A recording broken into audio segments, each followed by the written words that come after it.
There have been many bad movies throughout the past.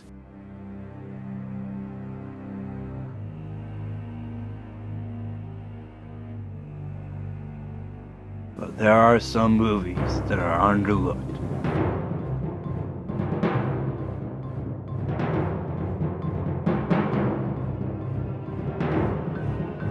Now, who will notice the underlooked movies? Why, there are two guys willing to look every movie, whether they rejoice it or they suffer it. As by and by comes by, we look at these two guys as they go on a journey to review these movies. And also the bad ones too.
And welcome to the very first episode of Mayle and Mackert Reviews. I'm Beau Mayle, and this is my good friend Cameron Mackert. How's it going, everyone? So, what is Mayle and Mackert Reviews? Well, basically, it's all about reviewing underrated films based on our judgments and bad movies.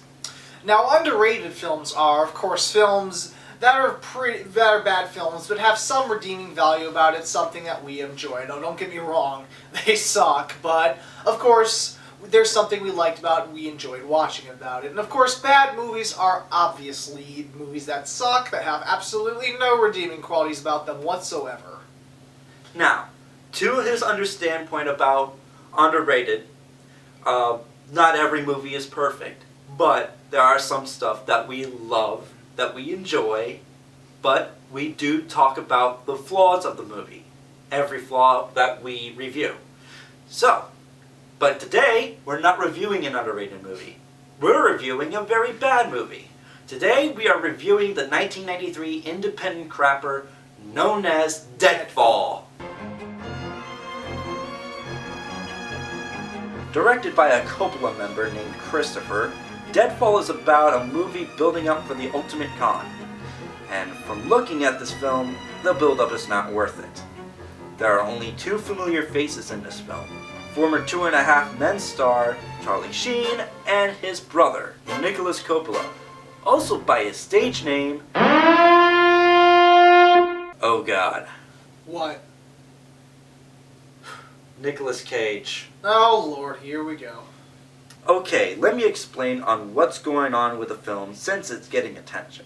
It is possible that this film could be the next cult classic because of this man, Nicolas Cage.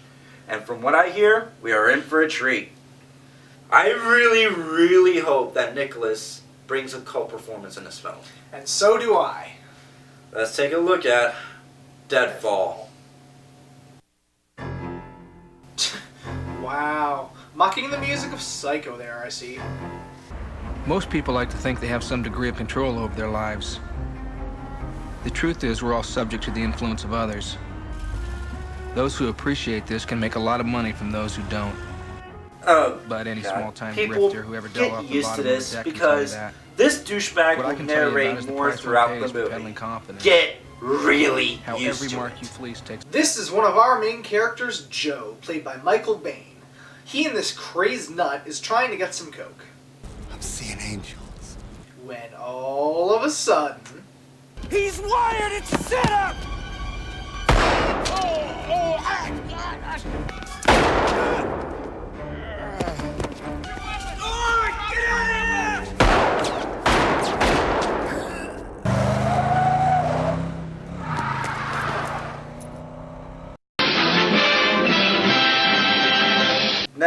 it didn't end here because it was completely set up to get both the drugs and the money.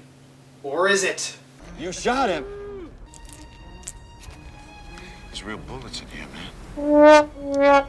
Oops. Get the cake. My brother took the cake. My brother took the cake. Your brother? Yeah, go get it. Bring it. Go get it. Pop! The hell kind of death scene was that? I've seen better death scenes in Patch Adams. What's wrong with death, sir? Later that morning, Joe is trying to drink himself to death and is still in denial of his father's mistaken death. Since Joe accidentally killed his father, Joe got some of his father's belongings by one of his henchmen as he went to a bus station to figure out that he's going to California to meet with his Uncle Lou. Just after he's done blabbering on his narration... I'd always remember being alone. Pop and I spent a lot of time on buses, moving from town to town, waiting for the heat to pass.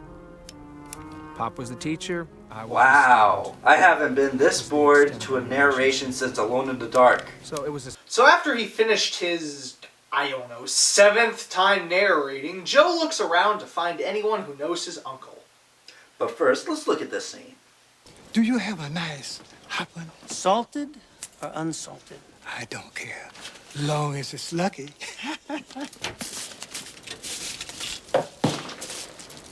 Hope that's hot enough for you. Hey, now, if you excuse me, I'm going to audition Song of the South.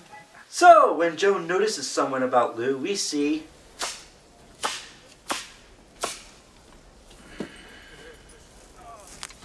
Pick a card.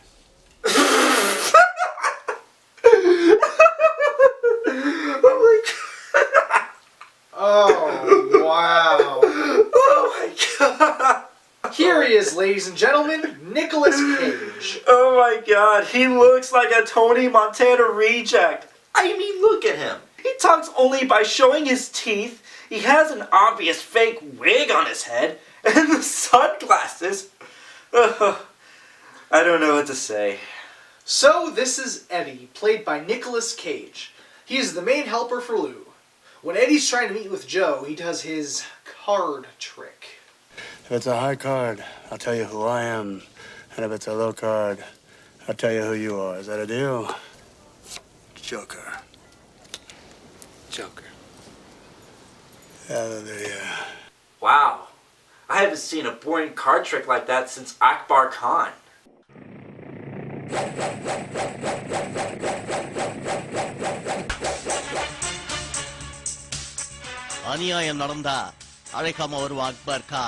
After that little meeting, Eddie and Joe made it into Lou's place, who was played by... The same guy who played his dead father? Looks like you've just seen a ghost, friend. So while Joe and Lou are talking, let's see how Eddie acts when he takes his pills. Your name was in his address book. So I hopped on a bus to come out and see you.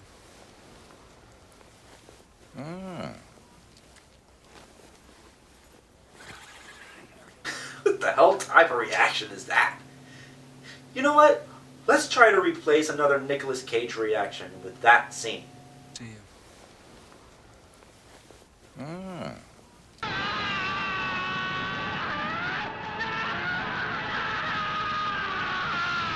So this boring conversation keeps on going, involving the father's death. Mike had been killed in some kind of con. Maybe you can fill me in. What happened? I don't really know what happened. He was off doing his own thing. Pop always had a few irons of his own in the fire. I wished I could have been there, you know. Up until I shot the bastard. Oh no! Wait a minute! Oh! Look at Pretty Birdies! Whew, he bought it. So Eddie and Joe are out and about, but they stop for a bit for Eddie to pick up his girlfriend named Deanne, played by Sarah Trigger. Eddie flips Diane as he I just don't know what to... acts like a schoolboy. Oh, come on, give her the Shark Attack 3 treatment. You know, I'm really wired. What do you say I take you home and eat your pussy? Well, that was romantic. So Eddie wants to have some... Fun time, family fun. Wait, what? Fun time, family fun. Oh, so you're becoming a mafia version of Pee Wee Herman now? But in all seriousness, Eddie wants to have fun scamming someone. So Eddie gets geared up and... Fucking fuckers fucked! What was that for? Fucking fuckers fucked! Jeez, calm down, man. Everyone has car problems. Imagine if he was working on a paper in class and the printer jammed.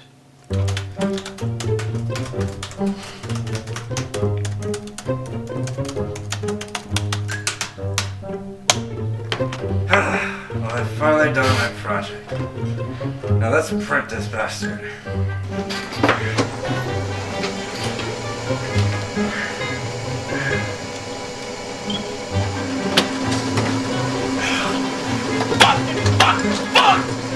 So our guys go into a bar and... He was the type of badass Come bluff man on! stuck on I'm the getting tired of him already! That's Man, Ugh. I know that him narrating is like chalk squeaking on the blackboard, but there is one quote that is very important in the movie. shape the con or it'll shape you, Pop would say. Okay, now since that's out of the way, I will put this scene right over here because I will explain later to why that movie fails except for NICOLAS Cage. So, Eddie and Diane go get some whiskey. The bartender is orgasming on some bracelet Diane is wearing, and... I gotta tell you, this just keeps coming. I'm sorry, Nick, but are drinks really that expensive since you only have $100 bills? So Joe arrives back from God knows where, and Eddie and Diane decided to bail. Bottoms up. But then Diane comes back to find her bracelet. Fuck me! Then Eddie decides to make, and I'm not kidding here, a sob story about the bracelet. She's lost a very special bracelet tonight, and I mean, it's worth a lot to me. So, if you should find it, if you could call me at this number. Could we hurry up? And I'll give you $500. Okay, don't you have like 5 or 7 $100 bills there? And to top it off, you work with a con man, you dope. You can just buy her another one. Cameron, go easy on this scene. Why? You'll see. Okay, fine. So as Eddie and Diane leave, Joe found the bracelet and the bartender is making a big deal with Joe by giving Joe $200 just to get a bracelet to hope on getting $500. I just made myself $300. That's what that's about. Oh. Well, as she called that number... We're sorry. You have reached a number that has been disconnected or is no longer in service. You got conned!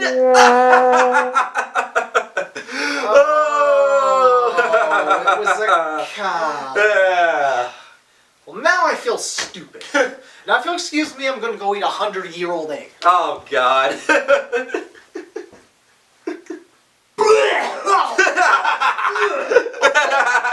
So, after their success on their scam, Eddie and Diane go into a love talk conversation. Are you sure? No chiclets? Maybe I don't have the same cravings as you, Eddie. God, is this film getting as corny as the Star Wars prequels? Look, Oh, come here, and you. get a load of this.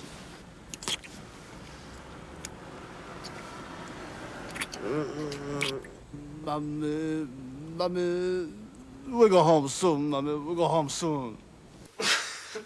Mommy? What, you into incest? Fetishes, man, just let it be. Ugh. So as Eddie finished up a phone call, Eddie decided to let Joe do something that Eddie has never done before. Eddie wants Joe to go over to a fat black man named Baby. I wonder why they call him that. Give me a lollipop, baby. Cherry? You know me.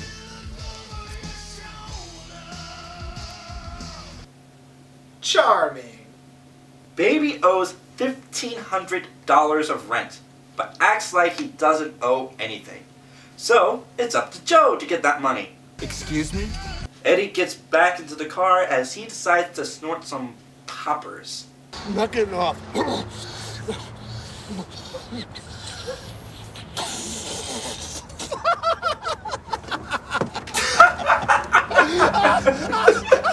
Oh my god! At least that reaction is better than the time he took those pills. I mean, imagine if he did that in the public somewhere.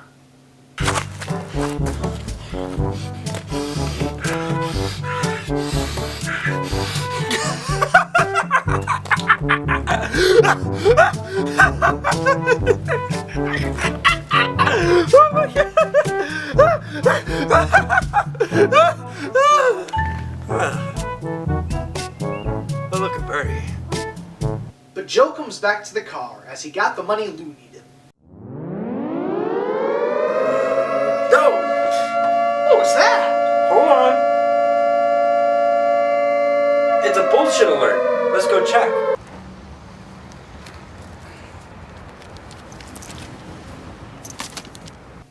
I didn't see it very clearly. Neither did I. Oh, no worries. It's gonna be in a later scene. Oh, there's this crazy, creepy hobo guy stalking Joe on the past few scenes. Why am I noticing it now? Well, it's been giving build up to see if he's either the hero or the villain. So, is he the hero? Is he the villain? We'll see, because we'll see him again later in the movie. So, Joe breaks into Lou's office. Eddie was kid stuff. God Lou was the fucking real damn villain. it! Oh, God. He was as clever as Pop. Listen, narrator, can you shut the fuck up and let Joe continue the fucking film? Not only the narration is pointless, but it's also getting annoying. I had to find a clue that would lead me to the cake. Or at least tell me what the hell the cake was. What's he up to? Then I found the picture I saw in my father's bag. This time it wasn't ripped. There was my mother standing between Pop and Uncle Lou, both holding her like bookends. Did my mother have something to do with all this? What's the fucking point of narrating this scene if it's not answered properly? How did the mother met the father? How did the mother met Lou? How did the mother figure out about the cake? What the fuck is the cake anyway? We're past 37 minutes of this film and there is so many questions to build up to this ending. Open your eyes, Joe. You might find what you've been looking for. Well, here's someone interesting. So, Diane is in Joe's hotel room because somehow they liked each other based on the 30-second conversation they had earlier. And when I say they like each other, I mean they really like each other. Watch.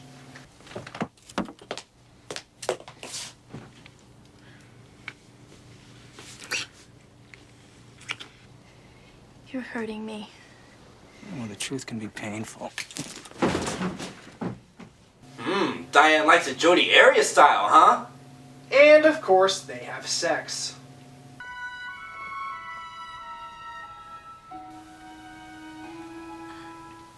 I don't sleep with Eddie. Well, that's nice to know. Nah. The next morning arrives as a family birthday party is going on with our birthday boy Lou, his nephew Joe, and with this squeaky voice, giggly woman we don't know and don't care about. I'm acting!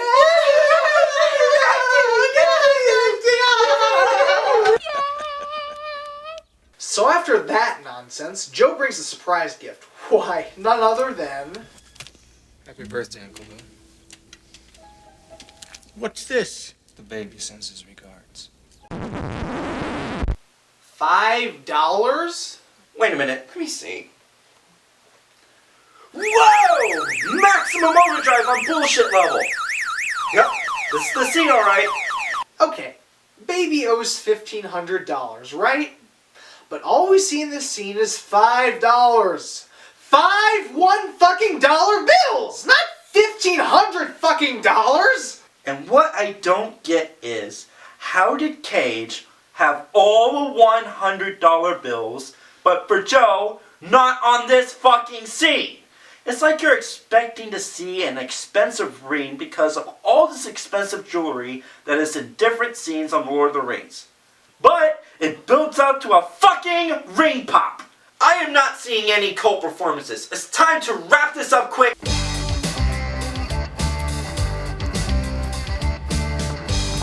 Oh, what's this? Oh, NICOLAS Cage being a douchebag. Well, here's the Sam fucking Peckinpah! Sam, what? Well, here's the Sam fucking Peckinpah! Peckinpah? What the hell type of name is that? Sounds like a wrestler name where a finisher move involves pecking. And boy, if it was in Mortal Kombat, that would be awesome. Baby comes by as he thought the $5 scenario was already taken care of. But then Baby told Eddie that Joe took care of the scenario with his own money. And that makes Cage very angry. Oh my god! Oh my god!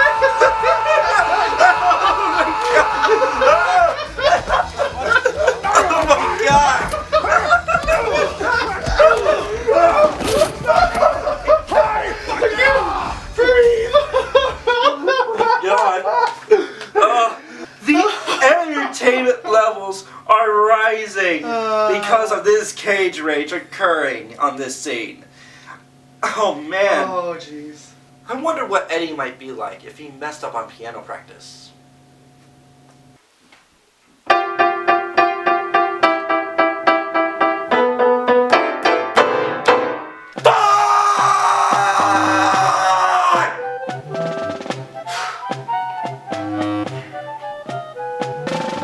Watch it, pal.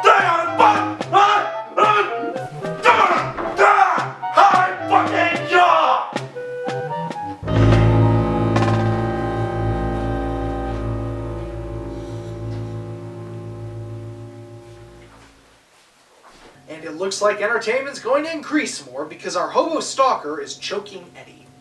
Why? That string that came from the shirt won't stop me because I have a knife! Oh wait! Rewind! A henchman! So he must be the villain, right? I don't know. So Eddie got the guy with the knife on his neck, and... Okay, baby girl! Who sent ya? Who sent ya? Oh my god! His performance is hilariously bad! Oh, and get this. The henchman works with, what's that name again? Sam fucking Peckinpah! Who in the fuck is Sam Peckinpah? So Eddie kills the henchman, drives the fuck out of here, and comes home with more cage rage. Someone's gonna kill me, man! The fucking hangers! Oh my god, this is too much. Cameron, what is his status right now on this film? Let me see. Based on my calculations, he's going from bad actor to possible cult performance. We're getting close. I hope he makes it. So, as Deanne is about to give Eddie some alcohol, he notices something very suspicious. I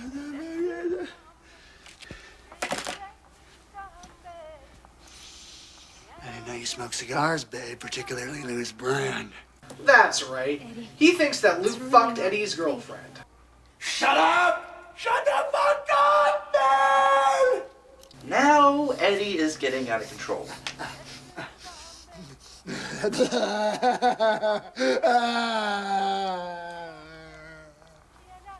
Oh, you that fucking low, man!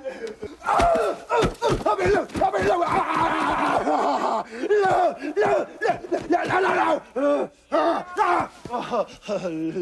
my god!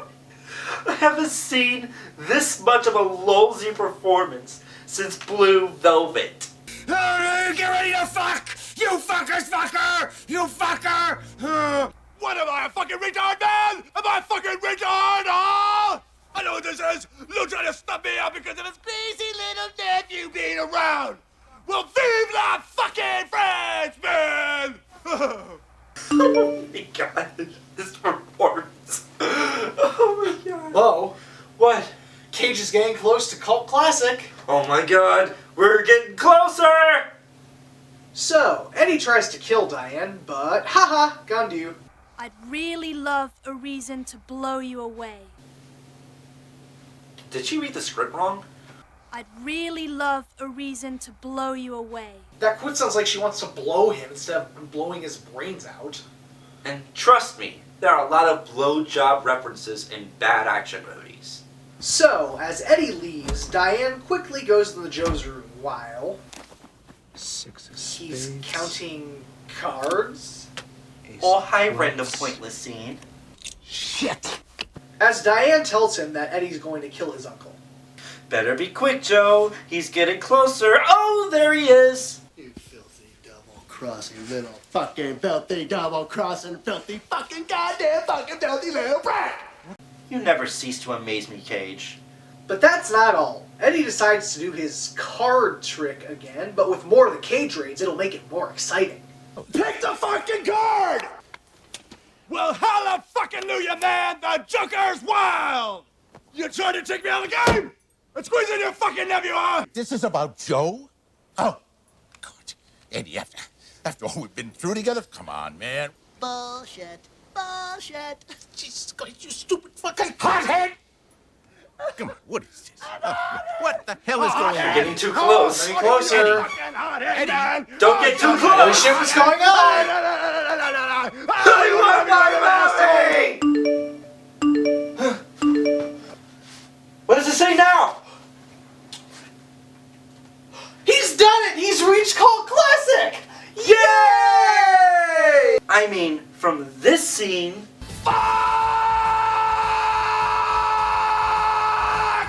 to this scene, Cage really gives out an entertaining performance, even though it's a bad over-the-top performance on this shady, boring movie. So, what happens next?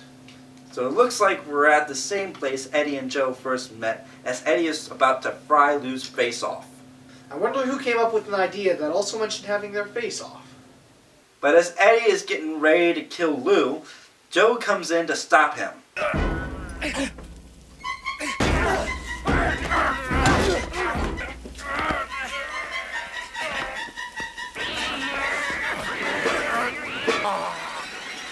Please kill him! He's the reason why this movie sucks! Motherfucker. Whoever edited this film took dubbing lessons from Tommy Wiseau. What a story, Mark. No!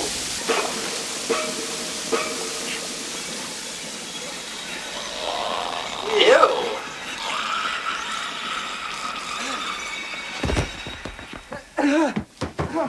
No! Not this way! It can't happen be this way. No, it can't happen! It just can't happen! No!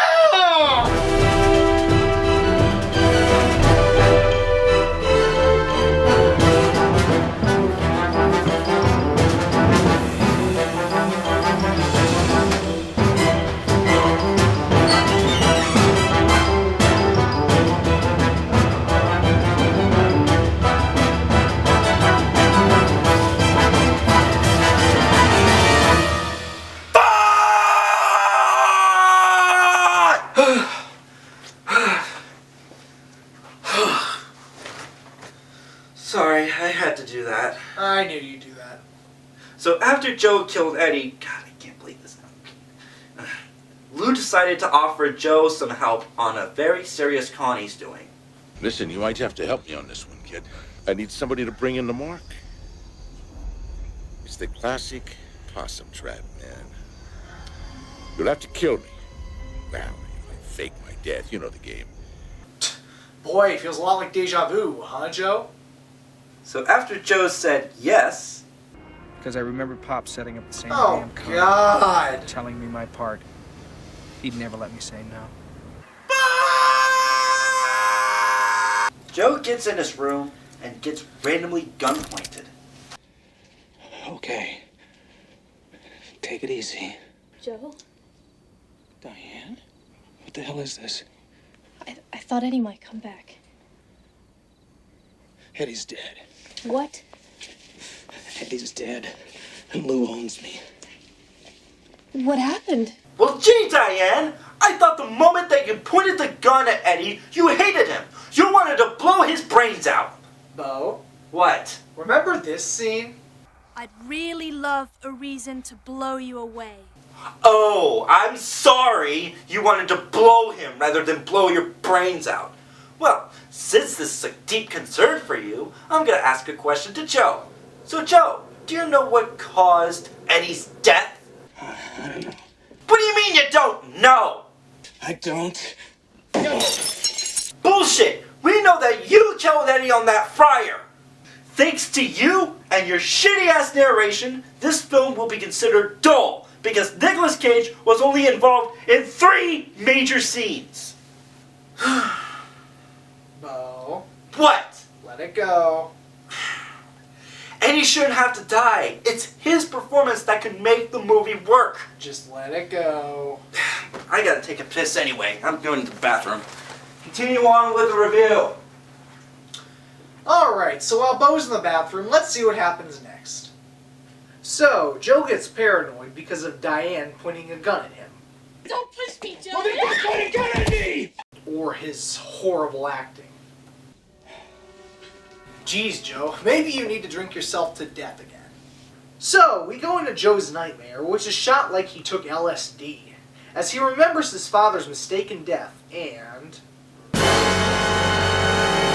cake! Beau, hurry up! The cake's about to be explained! I'll be right down!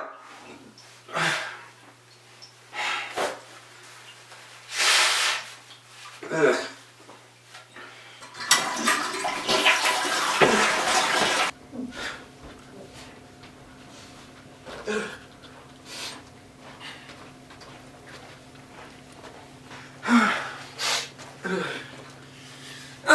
So, what'd I miss? Oh, nothing much. Beau, have you been crying? No, I just have a runny nose.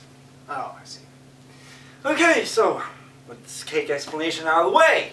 So, Lou, what is the cake exactly? I had this made for your mother. I was in love with her. We were going to be married. But I never had a chance to give it to her because my brother, your father, well, he was kind of stuck between the two of us, and he stole her away from me, so,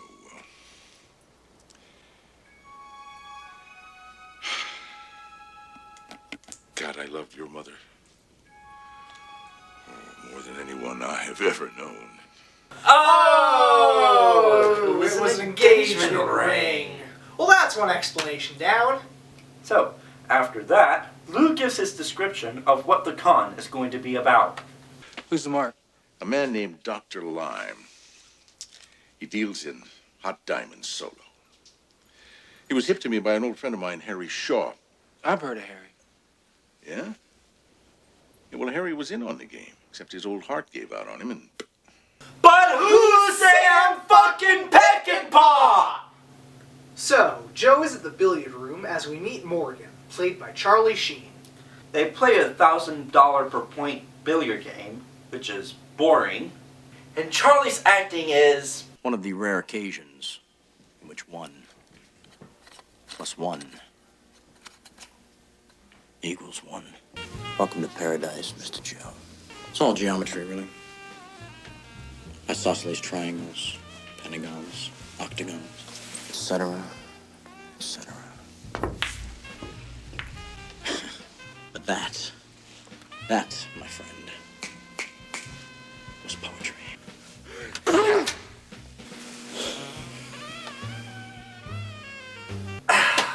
I'm sorry, Charlie Sheen. Your performance is nothing like NICOLAS CAGE.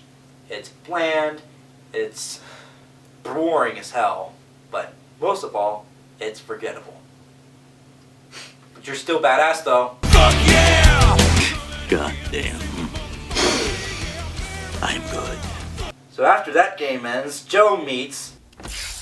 What the fuck is that?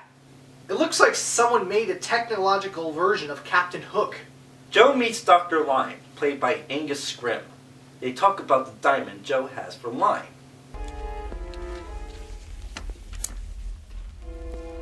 Flawless. Wow. I haven't seen faker diamonds like that since Moulin Rouge. You have seduced me. Okay, let's wrap this up. Joe and Lime make a deal. Joe preps up for the con, then he and Diane kiss.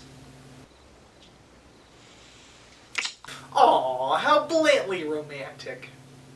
Then Joe and some random packaging guy talk about nonsense, and they prep up the con, while... The hook was in. Ugh! If I had a weapon to kill this fucking narrator, it'd be a bazooka! Because what we see doesn't need fucking narration! Okay, Joe, you pick it. Now these were a gift from old Harry Shaw. Well, this is it, Cameron. Oh, I don't want to let him down. The ultimate con. Oh, shut up. What got Why you don't to you be tell so him and interested in forget what the whole ultimate thing? con Who asked is? you? Remember this scene? Shape the con, or it'll shape you, Pop would say. You'll see. I hope so. Okay, the con begins. Let's see how it ends. Hell yes, I'll show him a couple. You come and pick them. Nice.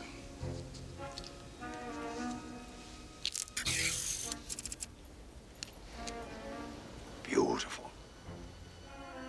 Beautiful. And the others. We want to see the others. Come on, let's just make this simple, shall we now? Show me the money, I'll show you the diamonds. Easy, huh? You'll see the money when we check out the rest of the diamonds. Hey, that bull crap, man! I am acting, man. Give me my goddamn diamonds back! Now! You want these back, huh? Damn right I want them back! I think I'll just hold on to him for all the trouble you put us through. You son of a bitch! What the hell are you trying to pull here, Thompson? God damn you! I told you that I would deliver, and I did deliver. Now, if you... Mr. Thompson, open it.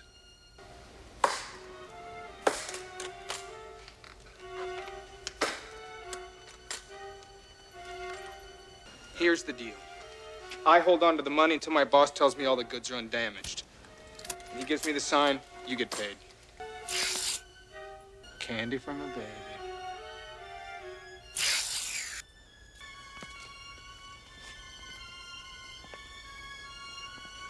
Anything goes wrong, kill them all. He's wired! It's a setup! Do it. Do it.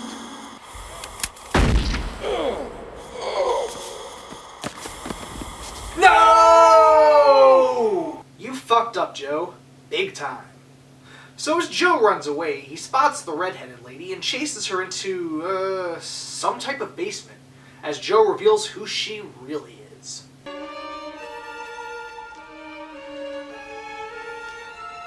Sorry, Joe. Diane? Play him like a pro, doll. Random cokehead? Long time no see, Joe. God damn it, I knew you'd set this up! It's not over. What do you mean it's not over? Look. Hello, Joe. What do you know? Pop? What? Beat. Get the cake. What? How in the humane possible, single believable fuck is Joe's father alive? You saw on the scenes that his henchman said that those were real bullets! Real fucking bullets! But now I see this? After all the scenes I've watched since Eddie's death, it's bullshit! It's bullshit! It's bullshit! It's bullshit, man! It's bullshit! Bullshit! Bullshit! Bullshit! It's bullshit! Bullshit! It's bullshit! Ah! Bullshit! Bullshit! It's bullshit, man! It's bullshit, I tell you! Bullshit! Ah! Bullshit! You done? Well, are you gonna say anything? Shape the con or it'll shape you. Shape the con or it'll shape you. Oh, Joe got con big time. But you know what? We got con too. You know why? It's because we sat through 90 minutes of dull scenes that didn't go anywhere, building up to a con that insults us, and to top it all off, the narration. Most people like to think they have some degree of control over their lives. Badass bluff Pop man. and I spent a lot of The time truth with is, Good fucking God! The narration keeps popping out of nowhere on random scenes, and it is annoying as fuck. I mean, imagine if my life was like that. I took a shower. I eat some cereal. I go to bed. I do my work. I touch myself at night. You wouldn't hang on with your life if you had bad narration like the narration on this goddamn film. It's not even based on a fucking book. So after all the dull moments, me and Cameron had a sit-through on this film. This gets thrown on our faces. So, how does it end? Well, it ends with Joe thinking about killing his father because he really believed that he was dead. But hey, with a betrayal like that, come on man, blow his fucking brains out. But he decided to shoot the briefcase full of money. Joe walks out, and the narration makes their final words, and I do mean final words. It was a colorful world I was walking away from, but nothing in it was real. Not my pop, not the bastards who'd helped dupe me, not Diane, who almost broke my heart. All I took from them were memories. Images, really. They're worth more than any take from any con. They keep me honest. Thank you for that story. Now will you shut the fuck up? And that was Deadfall. It is a terrible, horrible, no good, very bad film. But there is one good side on this film, and that is NICOLAS CAGE. I can see from his standpoints that he knew that film was going to be bad, so he had to put a bang on his acting skills, which was entertainingly bad, and made his mark on the movie unforgettable, just not the movie itself. My rating, 2 stars. My rating, 2.5 out of 5 stars. Well, thank you for watching everybody. We'll see you next time on Mayle and Mackert Reviews.